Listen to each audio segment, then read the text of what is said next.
अस्सलाम वालेकुम, welcome to my channel. कैसे हैं आप सब लोग, क्या हाल चाल हैं? अच्छा जी, इकोनॉमिक्स 401 इको 401 की असाइनमेंट नंबर 1 आ चुकी है स्प्रिंग 2022 के लिए, जिसके टोटल मार्क्स आपको नज़र आ रहे हैं ब्लू कलर में यहाँ पे लिखे हुए हैं। यानी 10 नंबर की असाइनमेंट है और जो लास्ट डेट है इसकी वो 3 जून है। 3 जून से पहले पहले आपने इसको सबमिट करवा देना है। वैसे एक ग्रेस पीरियड यानी एक एक्सटेंडेड डे मिलता तो है असाइनमेंट में, लेकिन आप लोग फिर भी इसको 3 जून तक इसको सबमिट करवा दीजिएगा। बहुत आसान सी सिंपल सी असाइनमेंट है आपके। आई थिंक फर्स्ट 8 लेक्चर्स को कवर कर रही है ये, और उसमें से आपने क्वांटिटी डिमांडेड यानी वो इलास्टिसिटी वाला जो टॉपिक है ना उसको अच्छे से रिवाइज़ कर लेना है। आई थिंक वो आपके लास्ट लेक्चर में ही है, 7 या 8 में है, तो उसके बाद आप इसको सॉल्व कर लेंगे खुद भी। ठीक है, तो स्टार्ट करते हैं। अच्छा, सोल्यूशन फाइल इसकी 2 दिन पहले यानी लास्ट डेट से 2 दिन पहले, उम्मीद है मैं परसों यानी 1 या 2 जून को इंशाल्लाह इसकी डिस्क्रिप्शन में अपलोड कर दूँगी, तो आप लोग उसको डाउनलोड कर सकते हैं वर्ड फॉर्म में। स्टेटमेंट काफ़ी लंबी है, आप देख सकते हैं पूरा पैराग्राफ लिखा हुआ है, तो मैं आपको बस समराइज़ करके बता देती हूँ कि एक कंपनी है, एक इंडस्ट्री है जो कि मेडिसिन बनाती है, ड्रग्स बनाती है, और एक न्यू मेडिसिन उन्होंने लेकर आए हैं, न्यू मेडिसिन इंट्रोड्यूस करवाई है जिसका नाम है वीरा ब्लॉक। ठीक है, वायरा ब्लॉक या वीरा ब्लॉक जो भी है। तो इससे रिलेटेड आप लोगों को जो है वो एक एक्सप्रेशन दिया गया है, क्वांटिटी डिमांडेड क्यू डी। ये डी बेसिकली ना इसकी बेस में लिखा हुआ होता है, क्यू की बेस में। Q D is equal to 75 minus 20p plus 2p square. P जो है वो किसे शो कर रहा है, प्राइस को शो कर रहा है जो कि डॉलर्स में है, और क्यू डी शो कर रहा है क्वांटिटी डिमांडेड। रिक्वायरमेंट्स क्या हैं?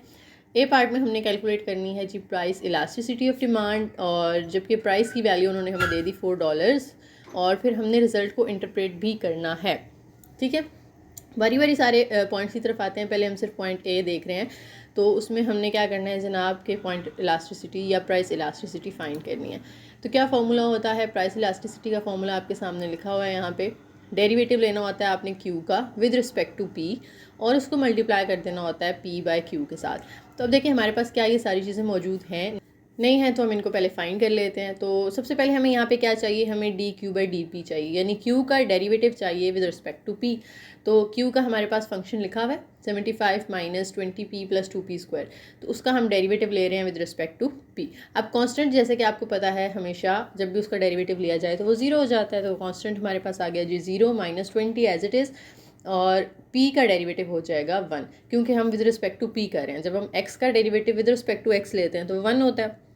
इसी तरह से p का derivative with respect to p क्या हो जाएगा, 1 हो जाएगा। और मैंने यहाँ पे कहा कि कांस्टेंट का डेरिवेटिव 0 होता है, लेकिन यहाँ पे हमने उसको 0 नहीं किया, तो ये सिर्फ कांस्टेंट था 75, इसलिए आपने उसको 0 कर देना है। लेकिन जब कांस्टेंट के साथ वेरिएबल आ रहा होता है ना, फिर वो कांस्टेंट बाहर एज इट इज़ आ जाता है, और अंदर सिर्फ आपने वेरिएबल पे डेरिवेटिव अप्लाई करना होता है। ठीक है जी, यहाँ भी वेरिएबल के साथ 2 आ रहा है, तो 2 को हमने 0 नहीं करना, 2 को हम बाहर ले आएंगे, और अंदर पी स्क्वायर का डेरिवेटिव लेना है। तो पावर रूल अप्लाई होगा। क्या होता है डेरिवेटिव में? पावर जो है साइड पे आके मल्टीप्लाई होती है, और फिर पावर में से 1 माइनस होता है। तो इसकी पावर यहाँ पे हमें 2 नज़र आ रही है, वो 2 आपने साइड पे ला के मल्टीप्लाई किया, और फिर 2 में से 1 माइनस किया, तो पावर 1 रहेगी। अब आप क्या करें जी जनाब, 0 तो ख़त्म हो गया, 21 ज़ार माइनस 20 और 2 2 ज़ार 4p। अब p अगर आप स्टेटमेंट में देखें तो हमें दिया हुआ था यहाँ पे, ये देखें प्राइस इज़ $4, और प्राइस जो है वो p से शो की जा रही है यहाँ पे, तो आपने इस p की वैल्यू पुट कर देनी है 4। Put p is equal to 4 minus 20 as it is. 4 into इस p की जगह 4 पुट कर दें, 4 4 16, 16 माइनस 20 करेंगे तो हमारे पास डेरिवेटिव का जो आंसर आ रहा है दैट इज़ -4। अब डेरिवेटिव हो गया जनाब, उसके बाद p भी हमारे पास है। अब रह गई है q की वैल्यू। अब आपने q फाइंड करना है, फिर ये चारों चीज़ें पूरी हो जाएंगी, तीनों सॉरी, डेरिवेटिव की, p की और q की।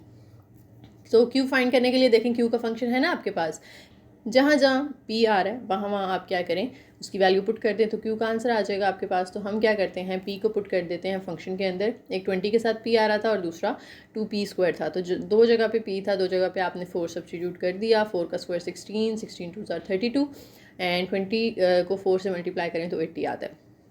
प्लस माइनस करेंगे, 75 माइनस 80 करें तो -5, और उसमें फिर 32 ऐड कर दें तो 27 आपको q की वैल्यू मिल गई। अब सारी चीज़ें पूरी हो गई जो जो हमें फॉर्मूले में पुट करनी है।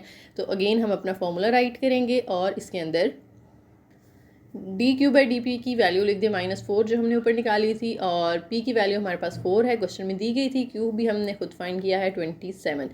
सबको जब आप सॉल्व करेंगे इन दोनों को डिवाइड करें, -4 से मल्टीप्लाई कर दें तो हमारे पास 0.592 आ जाता है। ठीक है, ये हो गई प्राइस इलास्टिसिटी। और हमने अब रिजल्ट को इंटरप्रेट भी करना है, इट मीन्स हमने इसको एक्सप्लेन करना है कि इसका क्या मतलब है। ठीक है, तो प्राइस इलास्टिसिटी के लिए 3 केसेस आपने पढ़े होंगे अपने हैंडआउट्स में कि एक हमारा आंसर या >1, >1 या =1, ये 3 केसेस हैं आपके पास। तो हमारा क्योंकि आंसर देखें <1 आया, वैसे ना हम यहाँ पे सिर्फ इसकी एब्सोल्यूट वैल्यू देखते हैं। एब्सोल्यूट वैल्यू मीन्स आपने साइन इग्नोर कर देना होता है, सिर्फ वैल्यू देखनी होती है। तो 0.5 जो है ये क्या है, 1 से छोटी वैल्यू है।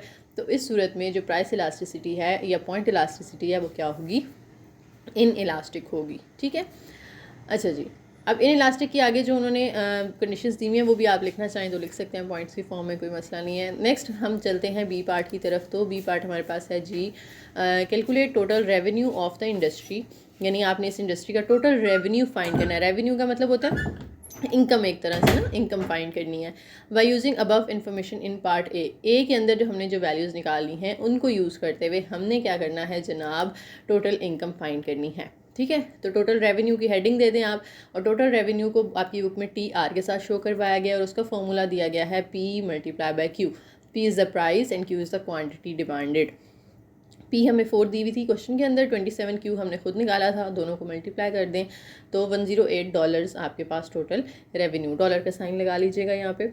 सी पार्ट पे चलते हैं जी। सी पार्ट में हमसे कहा जा रहा है if the price elasticity of demand of this medicine becomes -15/14 then how this will effect the price of that medicine, यानी उस मेडिसिन की प्राइस इलास्टिसिटी अब आप ये कंसिडर करें -15/14, यानी जो पहले आपने पार्ट ए में निकाली थी ना 0.5 वो छोड़ दें। अब आप नई प्राइस इलास्टिसिटी नोट कर लें अपने पास -15/14, और मैंने इसको पॉइंट्स में कन्वर्ट किया तो 1.07 आ रहा है।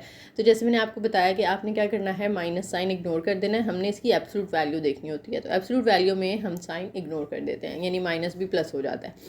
तो इसकी जो एब्सोल्यूट वैल्यू है, यानी अगर हम माइनस का साइन इग्नोर कर दें तो वो >1 आ रही है ना, 1.07, तो 1 से बड़ी ही वैल्यू आ रही है। तो जो हमारी प्राइस है वो क्या है, इलास्टिक है। <1 हो तो इन इलास्टिक थी और >1 है तो इन इलास्टिक है। और इलास्टिक में क्या होता है, हम मज़ीद उसको थोड़ा सा एलैबोरेट कर देते हैं। इलास्टिक में ये होता है कि जब प्राइस इंक्रीज़ करेंगे तो रेवेन्यू डिक्रीज़ हो जाएगा, और अगर प्राइस डिक्रीज़ करेंगे तो रेवेन्यू इंक्रीज़ हो जाएगा। यानी अगर आप प्राइस कम कर देंगे ना तो लोग उसको ज़्यादा ख़रीदेंगे, तो आपका रेवेन्यू, आपकी इनकम ऑटोमेटिकली जो है वो क्या हो जाएगी, ज़्यादा हो जाएगी। लेकिन अगर आप उसकी प्राइस बढ़ा देते हैं, महंगा कर देते हैं उस मेडिसिन को, तो क्या होगा, लोग उसको ख़रीदना छोड़ देंगे और उसकी जो इनकम आ रही होगी वो क्या हो जाएगी, डिक्रीज़ हो जाएगी। ठीक है, तो ये थी छोटी सी असाइनमेंट आप लोगों की, बहुत ईजी से क्वेश्चन थे, ईजी सी कैलकुलेशन थी, मैंने आप लोगों के लिए कर दी है। वीडियो पसंद आई हो तो लाइक करें, शेयर करें, चैनल को सब्सक्राइब करें, और कोई भी क्वेश्चन हो तो कॉमेंट सेक्शन में लिखें, मैं आप लोगों को इंशाल्लाह ज़रूर आंसर करूँगी। Thank you.